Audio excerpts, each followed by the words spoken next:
decades later, this land looks for those men whose blood had nourished its soil and strengthened its roots. But it finds disgrace, ladies and gentlemen, disgrace. Because the color of our blood has turned green due to the toxicity in our veins. Worship of castes and creeds has taken away the concept of a nation. Our negligence over the brutalities of Indian Army on Kashmiris clearly shows that we are no more human. Today, this land looks for Major Aziz Bhatti, who would embrace the bullets of the tank on his chest for the sake of his paradise. This land looks for Major Tufail Muhammad, to stand in front line of his post and save the shawls of honor from the hands of rapists and mutilers. This land looks for Colonel Sher Khan, who will cut down the shackles of mental slavery. But alas, we find disgrace and only disgrace. It's true that our blood has turned green, but not all of us contains toxicity inside us.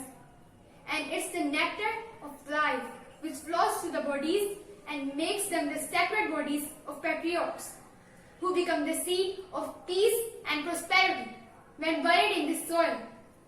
Mr. President, I have seen the green clouds of blood rising above the ashes of burnt bodies of Kashmiri youngsters, who blossom from Kashmir and become the permanent part of Pakistan's atmosphere as it seeks independence.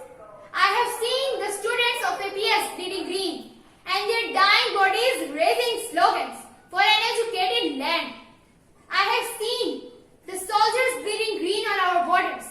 I have seen and am ready to see my own blood in front of my eyes as it will bleed green to brighten the color of my flag, to nourish the grasslands and to flourish the forests of my land. Drinking the nectar of life, our martyrs take every bullet that enemy fires, who fight until their last drop of blood, covering themselves in this land's mud. With them, I'm ready to bleed green and show the valor that has been in my soldiers sing, and show the valor that has been in my soldiers